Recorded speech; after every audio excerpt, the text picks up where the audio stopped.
dear one, and welcome to the Psychic Garden. I'm very happy to be here again after a while. As always, you can go directly to your reading by following the timestamp below, or stay for a quick introduction with me. So we are looking into Pluto retrograde, which is starting as I speak tomorrow on the 1st of May. And yeah, first of all, I wanted to say there was a reason. So in the past weeks, there has been a lot of information around, and I just felt that it was time to make silence so that we could all go into ourselves and process this information. I am certain that you didn't need any external message from me in any way, so you have all, and that's why we can also refrain at some point and allow all the wisdom that we have within to ignite itself. And that's my dog. You have to allow her to play also around. Yeah, so, and also I needed to process a lot during this time. I needed silence, definitely, and also not to... The collective energy was very...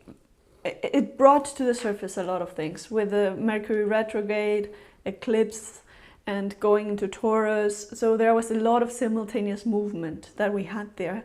And I think it was a time to honor this in our private worlds.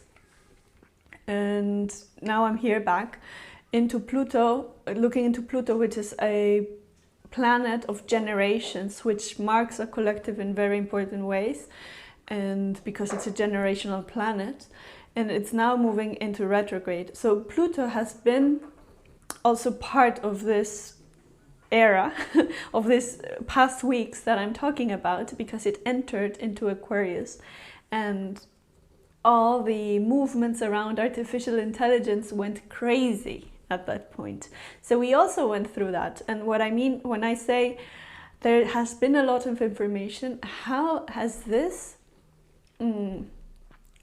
it's a switch, how has this switch of how we approach information reshaping the way we view the world and the way we view our place in the world.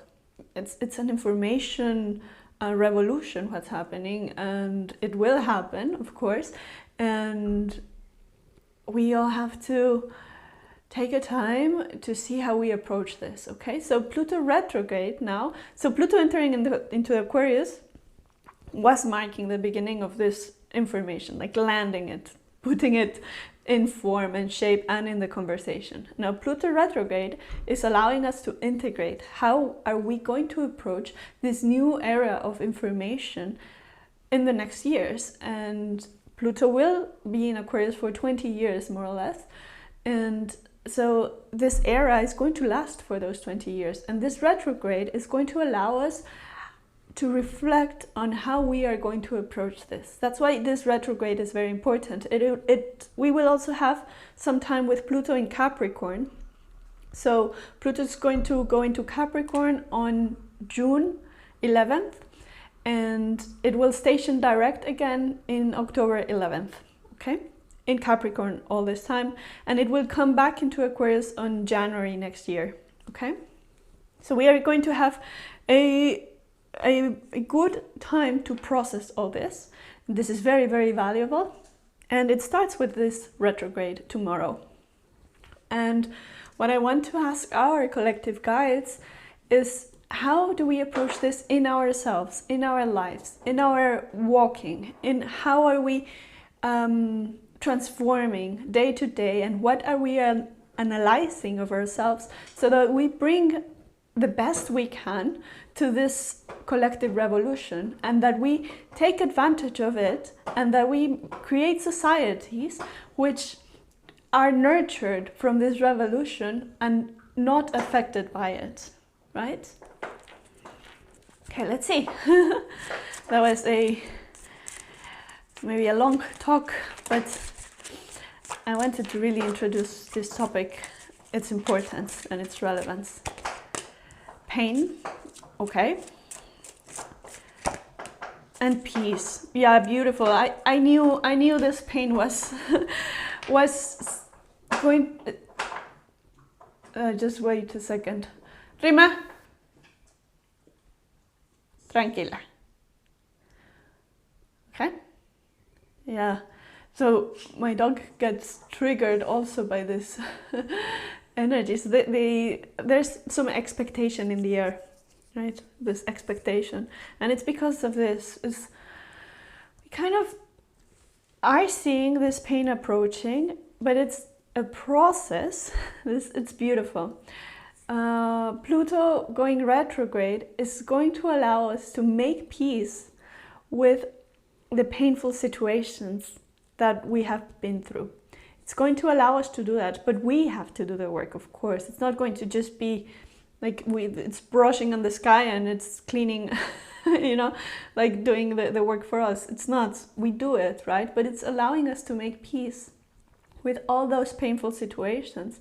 And as soon as we can do that, as long as we can do that, this is the way in which we are going to create. It's very important to make peace with this pain, to then really create societies which can be nurtured from this revolution in information, in artificial intelligence. If we don't make peace with this pain, we're going to act on it and we're going to create more pain. So we have in our hands the opportunity to make peace with so much pain that I cannot begin to speak where it comes from. That's what I'm feeling. And it's not so much that it's so strong, but it's so much that it's generational. That's what I mean, okay? Yeah, this is also, it's not only an important period to do it, it's what we have to do, okay? It's our task. It's our task right now to be able to sit down and breathe and heal ourselves so that we don't project this hurt self onto the world and start creating chaos from that. Because we have in our hands a very powerful tool right now with artificial intelligence. But first we have to be responsible. And to be responsible, we have to be able, only if we are able to work with that pain, we are showing up. Okay, we are showing up responsibly if we are healing our own pain. Okay, yeah, and this is this period of Pluto in retrograde. Community, of course, in tune. Yeah, I mean gather. Yeah, okay. This is all that I've been saying. What's beautiful here is the Gather card that's adding to the conversation of Pluto being back in Capricorn for some time, okay? We're going to gain some ground there. And I know that we have all been triggered, that our nervous systems are all very sensitive to the situation right now. It's normal. It's a process of transformation, and it feels weird sometimes, but it's okay. It's nothing strange is happening to you or anyone. This is the way our bodies, our energies are composed and the way they express themselves. But we have also a good period of grounding ourselves with Pluto in Capricorn, of gathering the support, the stability, the strength to walk forward to this new era. Okay, and so what I'm talking about, responsibility, it's not just, so it's really nothing to dish out. It's really something to take into account. How are you responsible for the changes that are going to happen in the world? Okay?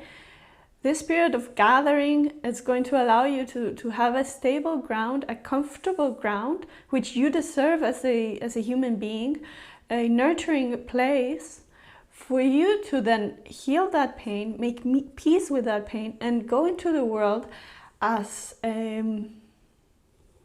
a giving soul, as someone that can share, that can give, that can be in a loving state without being triggered, because that pain, that uncomfortable pain is healed, okay? So yeah, we have some coming months with, so the rest of the year from June until next January, in which Pluto is going to be in Capricorn, and we really have to take this opportunity to look inside and build a stable ground, okay? And this is how we are going to best walk into the future. And remember that this is something, healing yourself, being comfortable with yourself, with your body, with your story, with your past, with your human nature, it's not something selfish. It's not something that you do for yourself. It is something that you do for the community, okay? And this is why the community card is here. So this taking responsibility is your responsibility as a being of a community, yeah? And feeling, how do you feel in tune with yourself? How can you feel in tune with yourself? Answering this question, it's what's going to allow you to see and to tune into the community, okay? We are very important, it's very important that we integrate ourselves in the collective, but we can't if we are not in tune with ourselves, if we are not comfortable in our own skin. So the only way to be comfortable in social situations is to be comfortable in our own skin. Okay, so the first question to answer is, how can I feel more comfortable in my own skin? And when I am not comfortable in that skin, and why is it? What am I feeling of being this person, of having this story, and so on? And changing the narrative, changing the, how do you say, like, mechanics that it's integrated in you, changing, so shifting all the pieces so that you can feel in tune with who you are, okay? And this is not just like a volition thing that yeah, just be in tune with yourself. You are the, how can I say it? You are perfect as you are, okay? And there are many layers to that statement, and there's a perspective from which is true, and that's the deepest perspective. The one that acknowledges that you are perfect as you are. The only problem is that we cannot see it because we bring all our pain into ourselves and believe that we are incomplete, and so on, many stories. And then the second layer of that statement would be, the only thing is that you don't believe that you are perfect as you are. Okay? So how can you feel that you are complete, that you are perfect, that everything is all right, that you don't have to be like anyone else, that you are who you are meant to be in this life, that you are where you're meant to be in this life, and that you have the opportunity from there to acknowledge, to expand, to realize this perfection. Yeah. That's going to make you feel in tune with yourself. And that's the way you're going to be able to be in tune in social situations. And then to use all this revolution and information in a wholesome way. Okay, I'm going to read reversals also. Okay, yeah. Apparently, yeah, okay. Yeah, it's a reversal. Reversal reading. Yeah, I so it's very funny because we have the 3 cards in the reverse here, and we have the 5 of Wands, we have the Page of Wands, and we have the 4 of Swords. Okay. So feeling stuck with a Page of Wands might be the thing that triggers the pain, okay? So there are going to be points in which you feel stuck in something, in some endeavor, that it's not going as fast, or it's not taking the route, or even that you don't feel the creativity that you usually feel, like writer's block type of thing, feeling stuck. But this stuckness is here not as a curse, but more as a place for you to pause. It's very important. It's a place for you to pause and, again, to make peace with that pain. 5 of Wands in the reverse is the pain that we make peace with. It's also, how can you view the situations from a new perspective? All the pain that's in your heart, how can you, again, change the narrative? And this 4 of Swords in the reverse, it's also change the narrative. And also, the 4 of Swords, it's a card I associated a lot with meditation, with sitting quietly in our chambers. And so the 4 of Swords is in the reverse here, is saying, yes, meditation and your time with yourself is very important. And remember that whenever you do this, you are doing it for the other. So don't feel isolated, or don't create isolation for yourself. Create connection, but at the same time, create a inner speech that is nurturing and allowing you to grow. Create those spaces. It's very important for us to create those spaces in which we are nurtured and allowing us to grow and change that narrative. So choose one practice. Choose one practice. It can be, there are a lot of YouTube videos talking about reprogramming your mind, for example. There are also a lot of self-love and so on. I think there's more content on that we can never digest, or even not everything is as good, let's say, or as valuable. But just find something for yourself, a meditation-like practice, which could be this type of things of reprogramming your mind, learning to love yourself. For example, in this, there's Louise Hay, which I really like. She wrote some books in the 70s, I think. But she's very on point on why we don't love ourselves. And on YouTube, I've seen that there's content around that. So Louise Hay. Yeah, but this is just one, like I'm saying, just an idea. Choose something and commit to it. Choose something and commit to it. It's very important. Choose journaling, choose meditation, choose some music. It can even be music, that you make an environment, a space for you to be yourself and to recognize that you are perfect as you are, okay? So that you don't feel chased by this, the world changing so fast. It's very easy to feel that this is chasing and biting our tails. And that's why it's very important that some energy blocks us, that we feel stuck, and we will feel stuck, but it's the energy blocking us from going faster than our bodies can handle. And stepping out of the current and making time for ourselves to, first of all, love ourselves, heal our pain, and then go into the communities and be this person who can value others, who can care for others, okay? I think that's it. I think it's a very clear message. I think it's a beautiful message, and I think it's very in tune with these energies. And remember just the dates. We are going to be retrograde from now until October 11th. And really allow that period to set a practice for yourself, which takes you inside mentally in a balanced way. Okay, heal those practices also that are just self-critic in a destructive way.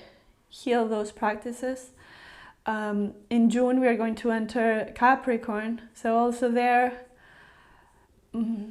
what is your soil? Define what is your soil. It's your opportunity to define what is your soil. okay?